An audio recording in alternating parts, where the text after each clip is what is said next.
Morning students. आज हम हमारी +2 क्लास की बुक इंग्लिश की विस्तास उसका second lesson the tiger king written by काल्की ये करेंगे।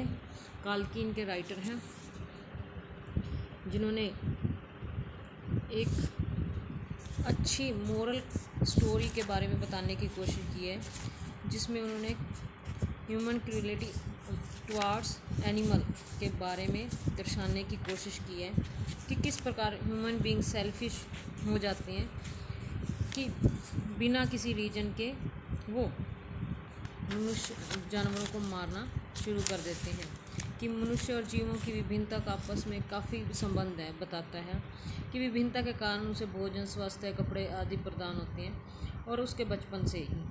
पर जैसे जैसे मनुष्य सेल्फिश हो जाता है तो वो इनका गलत फ़ायदा उठाना शुरू कर देता है। तो इसी के बारे में बता रखा है। तो आज हम इसकी समरी करेंगे। ये जो स्टोरी है वो एक टाइगर किंग है, किंग जो उसके चारों ओर घूमती है। इसका हीरो है जो इस कहानी का महाराजा और प्रतिबंधपुरम है। उसका जो नेम है, रियल नेम जंग बहादुर, और उसका नाम शुरू से ये रखा गया, पर लोग उसे टाइगर किंग के नाम से बुलाते हैं। जो ही जन्म हुआ तो एस्ट्रोलॉजर्स वो जो कि भविष्यवाणियाँ बताते हैं, उन्होंने यह बता दिया, भविष्यवाणी कर दी कि one day the tiger king would have to die, कि उसे मरना होगा।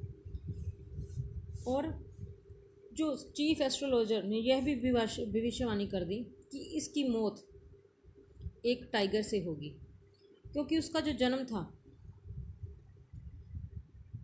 आर ऑफ द बुल के समय बैल राशि में हुआ था, और टाइगर और बुल की आपस में दुश्मनी होती है, इसलिए उसे सोने टाइगर से सावधान रहना होगा और उसकी मौत का कारण भी वही बनेगा।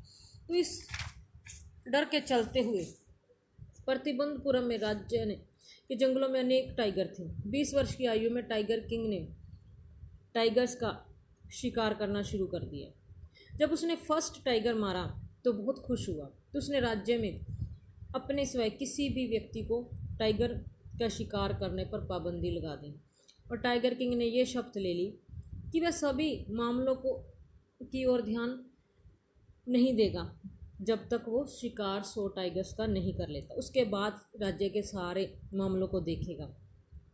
उसका जो ये टाइगर हंटिंग था काफ़ी सक्सेस भी हो रहा था। अब उसने कुछ समय तक 70 टाइगर्स मार चुका था वो। अब उसके राज्य में टाइगर्स बिल्कुल ख़त्म हो चुके थे, इसलिए उसने ऐसे राजा की डॉटर से शादी की कि जिसके राज्य में, जिसके किंगडम में बहुत सारे टाइगर्स हों। अब टाइगर किंग जब भी अपने ससुराल जाता तो वहाँ बहुत सारे टाइगर्स का शिकार करता। इस तरह उसने करते करते 99 टाइगर्स मार दिए। Only 100 tiger will remain.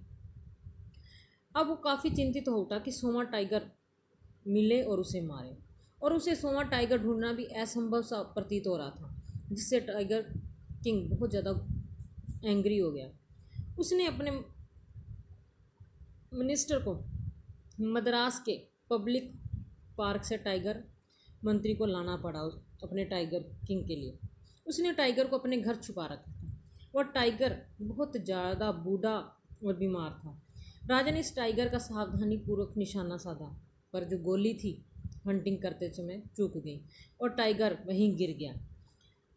कुछ समय बाद जो हंटर्स थे 1 फुट की दूरी पर उन्होंने निशाना साधा और उसे मार दिया। उन्होंने टाइगर किंग को क्यों नहीं बताया? क्योंकि वो डरते थे अगर टाइगर किंग को ये पता चल गया कि उसकी गोली का निशाना चूक गया तो उन्हें डर था कि कहीं टाइगर किंग गुस्से में उनको ना मार दें, और इस बात को छिपाते हुए उन्होंने टाइगर खुद मार दिया। और इस टाइगर के मरने के बाद किंगडम में काफ़ी ज़्यादा उत्सव जुलूस मनाया गया, निकाला गया। कुछ दिनों बाद अब टाइगर किंग के बेटे का 3रा जन्मदिन आने वाला था, मनाया गया, और अपने बेटे के लिए गिफ्ट लेने के लिए मार्केट गया। बहुत सारे गिफ्ट देखे पर अच्छा ना लगा। लकड़ी की दुकान में अंत में उसने टाइगर टॉय खरीदा। जब टाइगर किंग और उसका बेटा दोनों ही खेल रहे थे, उसके साथ टाइगर किंग जो टॉय था तो खेलते खेलते जो टाइगर टॉय था वो एक अनाड़ी मिस्त्री के द्वारा बनाया हुआ था, कारीगर के द्वारा, जिसके ऊपर छोटी छोटी लकड़ी के रूप में फांसी निकली हुई थी और वो फांसी उसके हाथ में चुभ गई।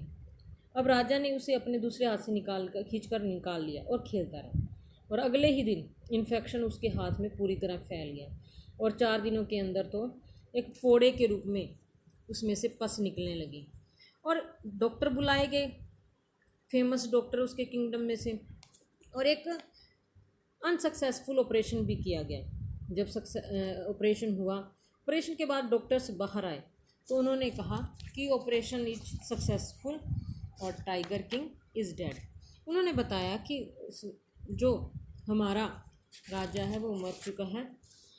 इससे हमें जो हमारी राइटर हैं वो हमें क्या बताने की कोशिश कर रहे हैं कि हम कितने भी मॉडर्न टेक्नोलॉजी, व्यापार, जानवरों के प्राकृतिक निवास स्थान को किस प्रकार हमने नष्ट कर दिया, कि एनिमल्स, प्लांट्स, इनकी कितनी किंगडम्स हैं जो लुप्त हो चुकी हैं, जो गायब होती गई जा रही हैं। इस पर क्या है कि हमारे ऊपर कितना बुरा असर पड़ रहा है, कि ये जो अर्थ है केवल ह्यूमन बींग्स के लिए नहीं है, ये सबके लिए कॉमन है। इस पर सभी दूसरे जीव भी निवास करते हैं। मानव जो ह्यूमन बींग है वो अपने ग्रीड के लिए इन जानवरों की लाइव्स को खतरे में डाल रहा है, और शिकार पर अब पूरी तरह पाबंदी लगा देनी चाहिए। पशुओं को आनंद और लालच के लिए, शिकार के लिए उन्हें स्ट्रॉन्ग पनिशमेंट भी देनी चाहिए, हार्ड पनिशमेंट भी देनी चाहिए, और गवर्नमेंट इसके लिए कार्य भी कर रही है। कुछ नेशनल पार्क्स घोषित कर दिए गए हैं, वाइल्ड लाइफ सेंचुरीज बनाई गई हैं ताकि इनकी जो स्पीशीज़ हैं उनको जीवित रखा जा सके। तो कल हम अपने लेसन की डिटेल्ड रीडिंग करेंगे।